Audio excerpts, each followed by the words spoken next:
Hello everyone, welcome back to our channel इजीएस chemistry by Sunil sir.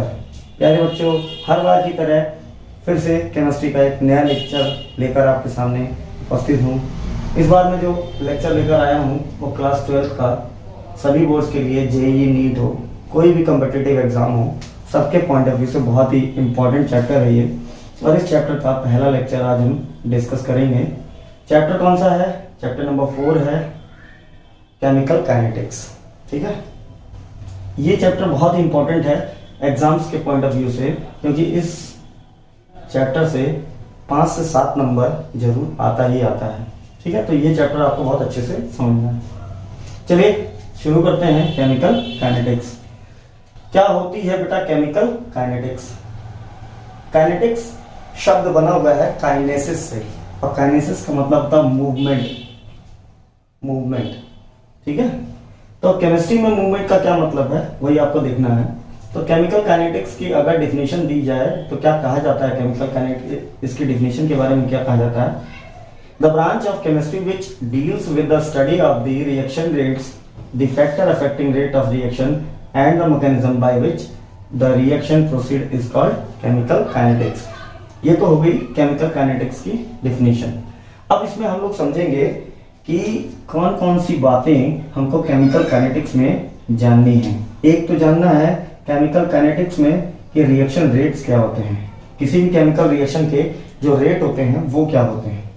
दूसरा जानना है कि उस रिएक्शन रेट को कौन कौन से फैक्टर अफेक्ट करते हैं, वो रिएक्शन किस किस फैक्टर से अफेक्ट होता है, ये जानना है आपको। और तीसरी बात क्या जाननी है? मैकेनिज्म। ठीक है, कि रिएक्शन जो प्रोसीड हो रहा है, रिएक्शन जो चल रहा है, उस रिएक्शन की जो मैकेनिज्म है वो क्या है। तो इन 3 चीजों को आप लोग को केमिकल काइनेटिक्स में पढ़ना होता है। समझ में आ गई बात? चलो एक एक चीज देखते हैं। सबसे पहली बात करते हैं रिएक्शन रेट्स। जैसे किसी व्हीकल की स्पीड होती है, ठीक उसी तरह से केमिकल रिएक्शंस जब होते हैं, जब रिएक्शंस होती हैं तो रिएक्शंस की भी अपनी क्या होती है? स्पीड होती है। ठीक है, टाइम इंटरवल के साथ जो रिएक्शन होता है वो किस लिमिट तक कंप्लीट हो रहा है, उसी को हम लोग बोलते हैं रिएक्शन रेट। ठीक है, तो जैसे व्हीकल की एक स्पीड होती है, उसी तरह से केमिकल रिएक्शंस की भी क्या होती है? स्पीड होती है, और उस स्पीड को हम लोग क्या बोलते हैं? रिएक्शन रेट्स बोलते हैं। ठीक है, उसके बाद आते हैं factor affecting rate of reaction क्या होते हैं। मतलब एक केमिकल रिएक्शंस को कौन कौन से फैक्टर प्रभावित करते हैं, अफेक्ट करते हैं। ठीक है, देखो जब हम चलते हैं तो बहुत सारी चीजें हम लोग को अफेक्ट करती हैं। ठीक है, जैसे जब हम अपनी बाइक से चलते हैं, रोड पर चलते हैं, तो वहां पर रोड और टायर के बीच का जो फ्रिक्शन है वो हमारी स्पीड को अफेक्ट करता है। ठीक, रास्ते में कोई मिल गया तो वो हमारी स्पीड को अफेक्ट कर रहा है। ठीक है, चलते चलते पेट्रोल खत्म हो गया तो वो हमारी स्पीड को क्या कर रहा है? अफेक्ट कर रहा है। इसी तरह से जो केमिकल रिएक्शंस होते हैं उनकी जो रेट होती है, रिएक्शन रेट होती है, वो भी बहुत सारे फैक्टर से प्रभावित होती है, अफेक्ट होती है। अब वो फैक्टर्स कौन कौन से हो सकते हैं? वो फैक्टर्स कंसंट्रेशन के फॉर्म में हो सकता है, कंसंट्रेशन हो सकती है, टेम्परेचर हो सकती है, प्रेशर हो सकती है, ये सब फैक्टर हैं। इसके अलावा कैटलिस्ट भी कभी कभी क्या करते हैं? रिएक्शन रेट को इफेक्ट करते हैं। आप लोगों ने कैटलिस्ट के बारे में पढ़ा होगा कि कुछ कैटलिस्ट क्या करते हैं? रिएक्शन रेट को बढ़ा देते हैं, और कुछ कैटलिस्ट रिएक्शन रेट को घटा देते हैं। तो जो रेट ऑफ रिएक्शन है उसको अफेक्ट करने वाले जो फैक्टर्स हैं वो कंसंट्रेशन हो सकता है, टेम्परेचर हो सकता है, प्रेशर हो सकता है, कैटलिस्ट हो सकता है। समझ में आ रही बात ना? तो ये हो गई factor affecting rate of reaction. तीसरी जो बात है वो mechanism by which the reaction proceed. किस मैकेनिज्म के थ्रू रिएक्शन प्रोसीड हो रही है, चल रही है, किस मैकेनिज्म के थ्रू चल रही है रिएक्शन। ठीक है, इसकी भी स्टडी हम लोग केमिकल काइनेटिक्स में करते हैं। देखो कभी कभी क्या होता है कि हम लोग जब रिएक्शन में रिएक्टेंट लेते हैं, ठीक है, तो जब रिएक्टेंट एक दूसरे से रिएक्ट करते हैं तो फाइनल प्रोडक्ट बन जाता है। लेकिन कभी कभी ऐसा भी होता है कि जब रिएक्टेंट्स आपस में रिएक्ट करते हैं तो वो फाइनल प्रोडक्ट नहीं बनाते, उसके पहले एक इंटरमीडिएट प्रोडक्ट बनाते हैं। उसके पहले उनकी क्या बनती है? इंटरमीडिएट प्रोडक्ट बनती है। अब उस इंटरमीडिएट प्रोडक्ट से बाद में फाइनल प्रोडक्ट बनता है। वो इंटरमीडिएट जो प्रोडक्ट बनती है, वो इंटरमीडिएट प्रोडक्ट बहुत ज़्यादा देर के लिए स्टेबल नहीं होती है और उससे लास्ट में फाइनली क्या बन जाता है, प्रोडक्ट बन जाता है। आई थिंक यहाँ तक समझ में आ गया होगा आपको। तो ये 3 चीज़ें हैं जिनको हम लोग किस में पढ़ते हैं, केमिकल काइनेटिक्स में पढ़ते हैं।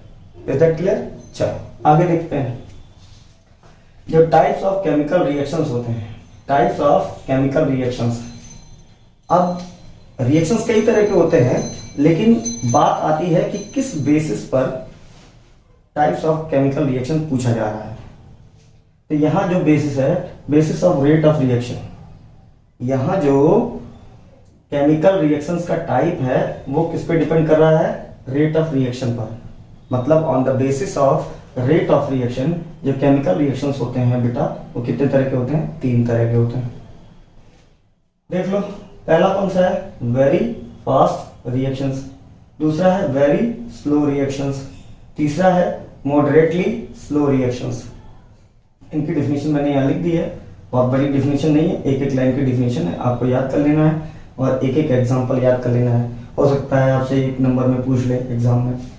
तो देख लेते हैं वेरी फास्ट रिएक्शंस क्या होते हैं। सम रिएक्शंस अकर वेरी फास्ट। कुछ रिएक्शंस ऐसे होते हैं बेटा जिनमें बहुत कम समय लगता है। मतलब रिएक्टेंट आपने लिया, मिलाया और प्रोडक्ट बन गया, यानी रिएक्शन इतना ज्यादा कंप्लीट हो जाता है, इतने ज्यादा मतलब जल्दी से कंप्लीट हो जाता है कि वहां पर जो टाइम टेकन है वो पता ही नहीं चलता है कि कितने टाइम में रिएक्शन कंप्लीट हुई। तो वहां पर कभी कभी मुश्किल हो जाती है रिएक्शन रेट निकालने के लिए। तो वेरी फास्ट रिएक्शंस, कुछ रिएक्शन ऐसे हैं जो बहुत तेजी से हो जाते हैं, उनको हम लोग क्या बोलते हैं, वेरी फास्ट रिएक्शंस। जैसे precipitation of AgCl from AgNO3 and NaCl। देखो ये जो इक्वेशन है, ये जो केमिकल रिएक्शन है, ये बहुत फास्ट होती है।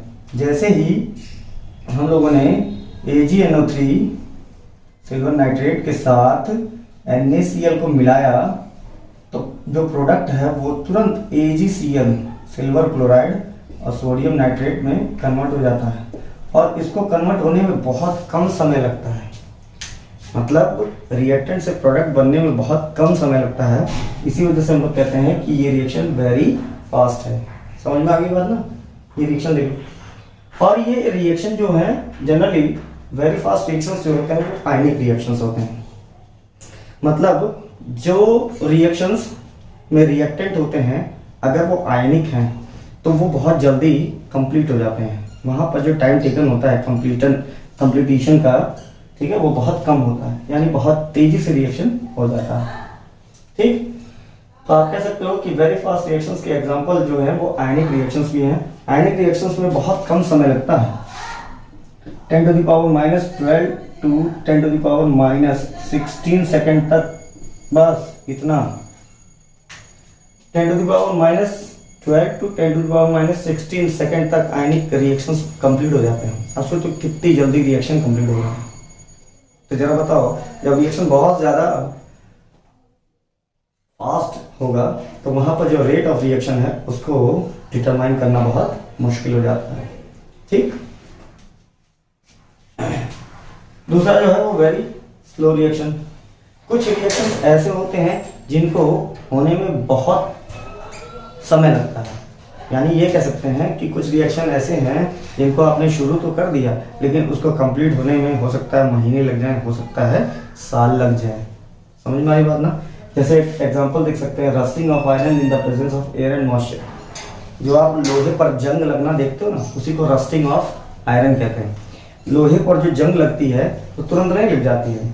आप लोग देखते होंगे जो छड़ वगैरह होती है, सरिया वगैरह होती है, जब वो एटमॉस्फेयर में ऐसे पड़ी रहती है तो एयर और मॉइस्चर के प्रेजेंस में धीरे धीरे उस पर जंग लगना शुरू होती है। ऐसा नहीं है कि आपने तुरंत रखा तुरंत जंग लग जाती है। तो कई कई महीने लग जाते हैं, कई कई साल लग जाते हैं।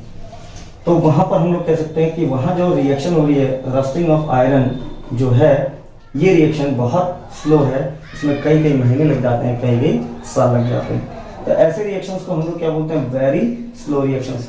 अब जरा बताओ, इन रिएक्शंस की रेट को भी डिटरमाइन करना पॉसिबल नहीं है। क्यों?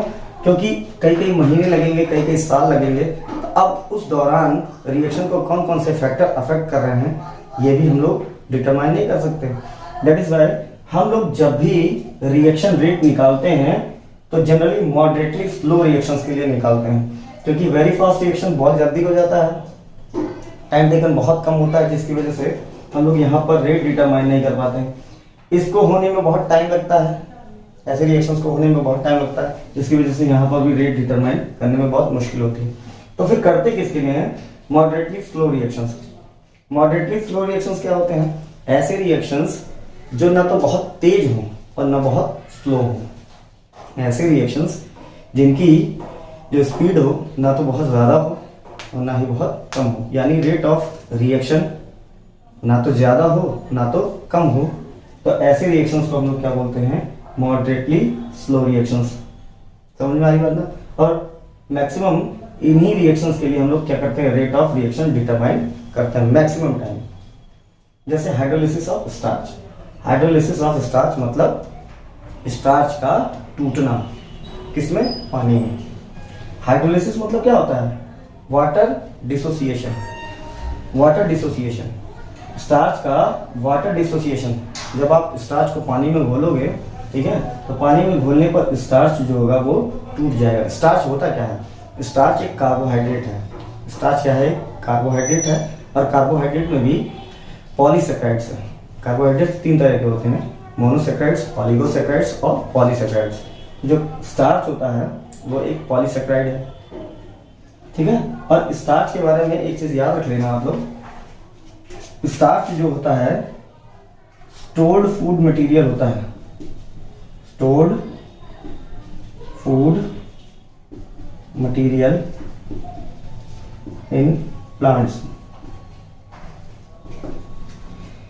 प्लांट का जो स्टोर्ड फूड मटेरियल होता है वो कौन होता है? स्टार्च होता है। और एनिमल्स का मतलब हम लोगों का, हम लोग एनिमल्स तो हैं, एनिमल्स का जो स्टोर्ड फूड मटेरियल होता है वो होता है ग्लाइकोजन। ये याद रखना होगा, ठीक है। हालांकि ये बायोलॉजी के पॉइंट ऑफ व्यू से याद रखना ज़्यादा जरूरी है, आप लोग भी याद कर लोगे तो नुकसान थोड़ी करेंगे। तो हाइड्रोलिसिस ऑफ स्टार्च ये क्या है? मॉडरेटली स्लो रिएक्शन है। इस रिएक्शन की जो स्पीड होगी, रेट होगी, वो ना तो बहुत ज्यादा होगी और ना बहुत कम होगी, दोनों के बीच होगी, ठीक है। स्टार्च के बारे में बता दिया कि स्टार्च क्या है? एक स्टोर्ड फूड मटेरियल है प्लांट्स का। प्लांट्स में जो स्टोर्ड फूड मटेरियल होता है, ठीक है, मतलब प्लांट्स को उनके एडवर्स कंडीशन के लिए जहां से भोजन मिलता है वो किसके फॉर्म में मिलता है? स्टार्च के फॉर्म से। और हम लोगों में कभी कभी 2-3 दिन तक खाना नहीं मिलता है, तो हम लोग का शरीर ग्लाइकोजन से अपना एनर्जी बना लेता है। समझ में आ रही ना? इसी वजह से ग्लाइकोजन को एनिमल्स का क्या कहा जाता है? स्टोर्ड फूड मटेरियल कहा जाता है। यहाँ तक समझ में आ गई बात? यहाँ तक कोई दिक्कत? चलो आगे देखते हैं रेट ऑफ केमिकल रिएक्शन क्या होता है। रेट ऑफ केमिकल रिएक्शंस जो होते हैं, यानी स्पीड ऑफ केमिकल रिएक्शन, ऐसे बोल सकते हो। रेट ऑफ रिएक्शन मतलब स्पीड ऑफ रिएक्शन बोल सकते हो। हाँ, अगर इसको डिफाइन करना है तो कैसे डिफाइन करेंगे? तो क्या है? It is defined as the change in concentration of reactants और products per unit time. Per unit time में हिंदी में हम लोग बोलते हैं एकांक समय में, इकाई समय में जो रिएक्टेंट है और प्रोडक्ट है उनके कंसंट्रेशन में क्या चेंज हो रहा है। देखो, जब हम लोग रिएक्शन कराने के लिए रिएक्टेंट लेते हैं, रिएक्शन कराने के लिए जब हम लोग रिएक्टेंट लेते हैं, ठीक है, तो रिएक्टेंट मान लो ए और बी लिए हम लोग, अब प्रोडक्ट बन गया ए बी। ये मान लो एक हाइपोथेटिकल रिएक्शन है, मान लिया कि एक हाइपोथेटिकल केमिकल रिएक्शन है। यहां पर ए और बी क्या है? रिएक्टेंट्स हैं, और ए बी क्या है? प्रोडक्ट है, ठीक। जब तक ये दोनों एक दूसरे के साथ मिलते नहीं हैं तब तक तो रिएक्शन शुरू नहीं होती है, लेकिन जब ये दोनों एक दूसरे के साथ मिल जाते हैं तो रिएक्शन शुरू होती है।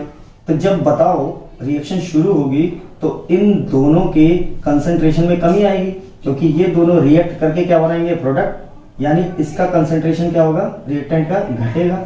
और धीरे धीरे प्रोडक्ट बनता रहेगा।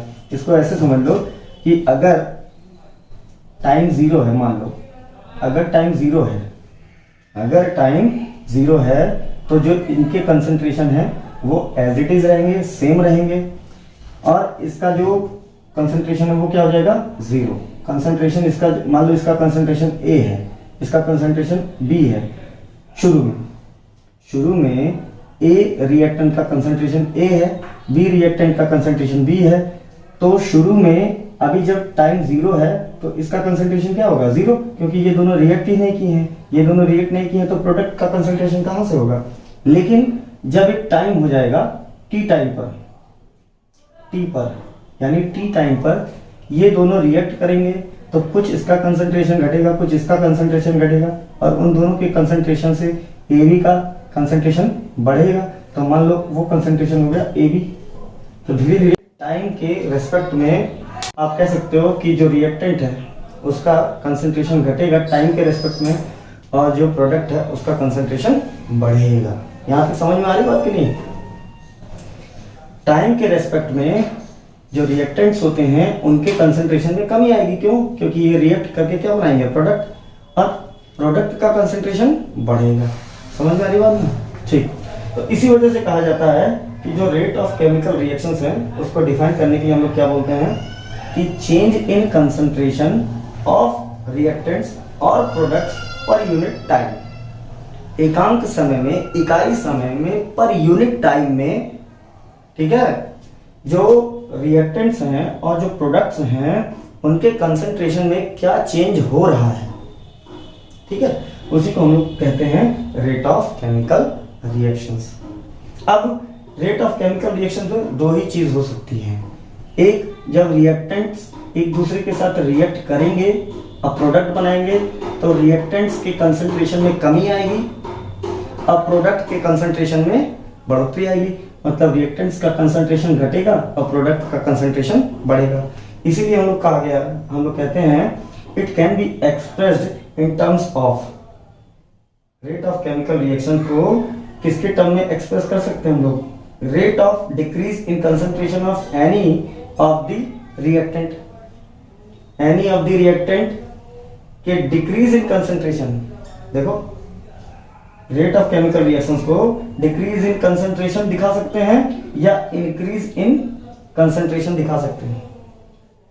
तो अगर आपको किसी केमिकल रिएक्शन की रेट ऑफ रिएक्शन बतानी है तो वो किस किस फॉर्म में आप बता सकते हो, rate of decrease in concentration of any of the reactant या rate of increase in concentration of any of the product. बात समझ में आ गई। रिएक्टेंट का कंसंट्रेशन घटेगा टाइम के रेस्पेक्ट में और प्रोडक्ट का कंसंट्रेशन बढ़ेगा। यहां तक समझ में आ गई बात। बोलो यहां तक कोई किसी को दिक्कत हो तो बताओ। दिक्कत होगी कमेंट सेक्शन में कमेंट करके आप बता सकते हो। इसको देख लो एक बार।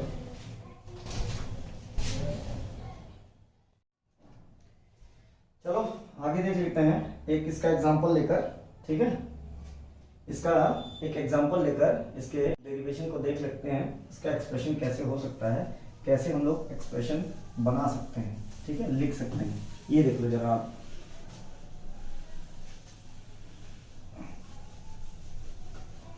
रेट ऑफ रिएक्शन का एक्सप्रेशन क्या हो सकता है, कैसे हम लोग लिखते हैं रेट ऑफ रिएक्शन, ठीक है, उसको थोड़ा आप समझ लो।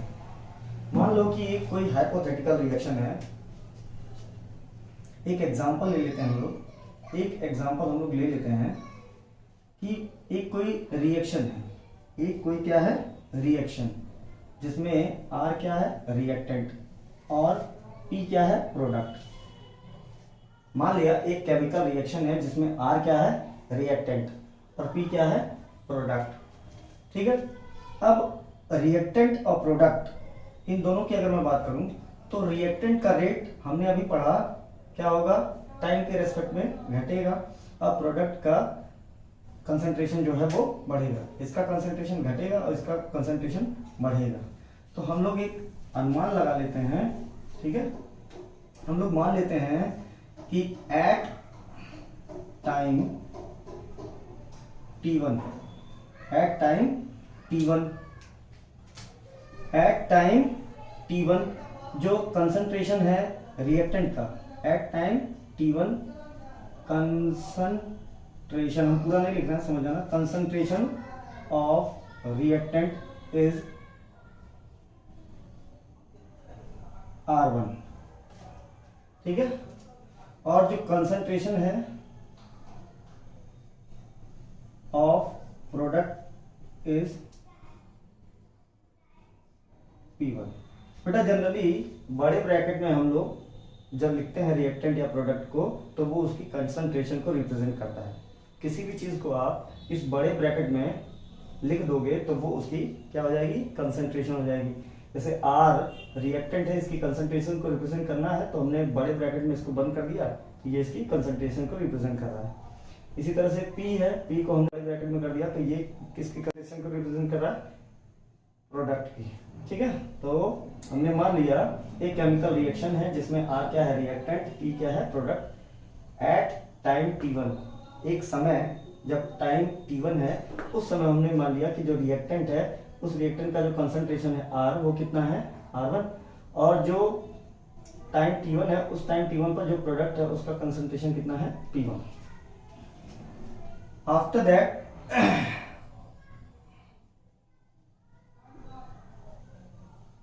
दैट at time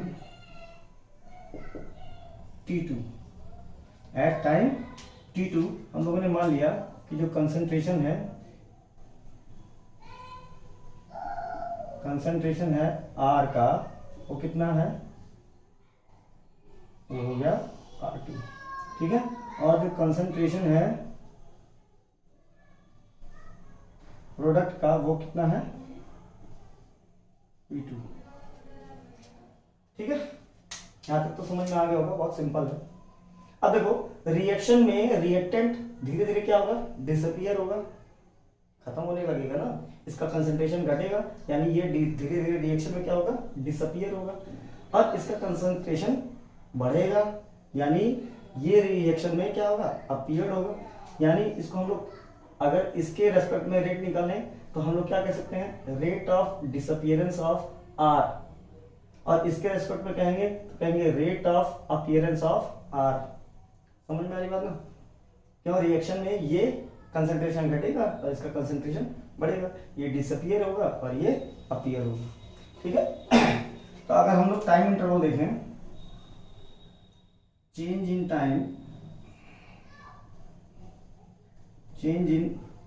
टाइम वो कितना हो गया, चेंज इन टाइम हम लोग इसको डेल्टा T से रिप्रेजेंट कर सकते हैं, वो कितना हो जाएगा, T2 माइनस T1, ठीक है। फिर चेंज इन कंसंट्रेशन, अब चेंज इन कंसंट्रेशन हमको रिएक्टेंट का भी देखना है और प्रोडक्ट का भी देखना है। तो change in concentration of reactant ये कितना हो जाएगा, इसको हम लोग रिप्रेजेंट कर सकते हैं डेल्टा R से, ये कितना हो जाएगा,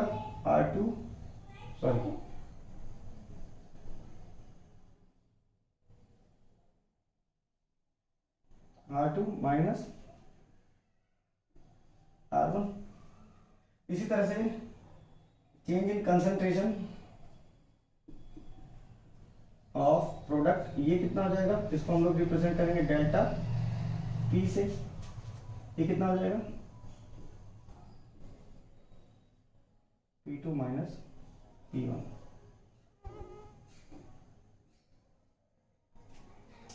तो यहां तक बात समझ में आ गई। चलो अब हम लोग को देखना है कि रिएक्टेंट के रेस्पेक्ट में रेट क्या होगा, प्रोडक्ट के रेस्पेक्ट में रेट क्या होगा। तो सबसे पहले हम लोग rate of disappearance of R निकाल लेते हैं। तो रेट ऑफ डिसअपियरेंस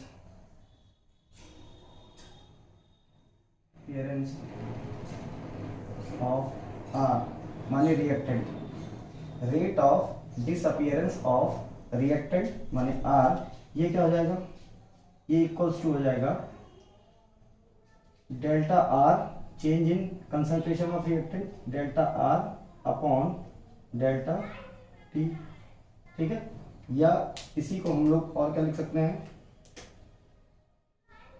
कितना है डेल्टा आर, कितना है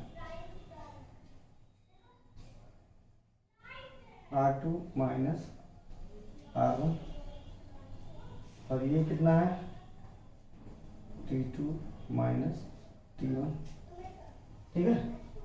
अब देखो जो ये डिसअपियर हो रहा है ना, इसका कंसंट्रेशन घट रहा है, इसी वजह से यहां पर हम लोग माइनस साइन लगाएंगे, इसी वजह से हम लोग यहां पर क्या लगा देंगे, माइनस साइन लगा देंगे। समझ में आ गई बात। आगे देखते हैं, रेट ऑफ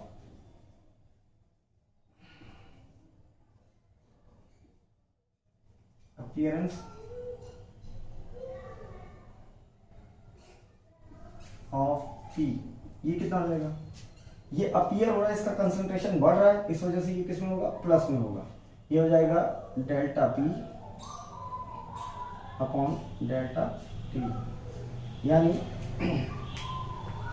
इसको हम लोग इस तरह से भी लिख सकते हैं, देखो यहाँ माइनस साइन आएगा, इसको हम लोग लिखेंगे प्लस में, तो क्या हो जाएगा, तो ये हो जाएगा concentration P2 minus concentration P1 upon T2 minus T1। तो यहां तक मेरे ख्याल से आपको समझ में आ गया होगा कि जो रेट ऑफ डिसअपियरेंस है वो नेगेटिव क्यों है, क्योंकि इसका रेट यहाँ पर जो कंसंट्रेशन है रिएक्टेंट का वो घटेगा, जो रेट ऑफ अपीयरेंस है प्रोडक्ट का वो पॉजिटिव होगा, क्यों, क्योंकि इसकी कंसंट्रेशन बढ़ेगी, ठीक है। यहाँ तक बात समझ में आ गई। चलो, तो अब जो केमिकल रिएक्शन की रेट है वो रेट ऑफ डिसअपियरेंस से भी हम लोग शो कर सकते हैं और रेट ऑफ अपीयरेंस से भी शो कर सकते हैं। मतलब केमिकल रिएक्शन की जो रिएक्शन रेट है हम लोग बोल सकते हैं rate of reaction is equal to क्या हो सकता है, minus D delta R upon delta T, या इसको हम rate of appearance of product इसके फॉर्म में लिख सकते हैं, plus delta P upon delta T, ये हो जाएगा हमारा रेट ऑफ रिएक्शन। ये हमारा क्या हो जाएगा, रेट ऑफ रिएक्शन। यहाँ तक समझ में आ गई बात। अब यहाँ पर माइनस साइन क्यों लगा है, मैंने बता दिया कि रिएक्टेंट का कंसंट्रेशन घट रहा है टाइम के रेस्पेक्ट में, इस वजह से यहाँ पर माइनस साइन लगा है। प्रोडक्ट का कंसंट्रेशन बढ़ रहा है, इस वजह से यहाँ पे प्लस साइन लगा हुआ। यहाँ तक सबको समझ में आ गया होगा आई थिंक। कोई दिक्कत किसी को, कोई दिक्कत नहीं है, चलो ठीक है। तो बेटा आज का लेक्चर बस यहीं तक, नेक्स्ट वीडियो में मिलते हैं एक इसी चैप्टर से रिलेटेड टॉपिक को लेकर। तब तक के लिए आपसे निवेदन है कि चैनल पर नए हैं सब्सक्राइब कर लीजिएगा, ताकि आपको इससे रिलेटेड इंटरेस्टिंग लेक्चर्स मिल सकें समय पर, ठीक है। तब तक के लिए धन्यवाद। लेक्चर अच्छा लगा होगा तो लाइक कर देना, कमेंट सेक्शन में कमेंट लिख देना, देख के अच्छा लगेगा, ठीक है। Thank you very much.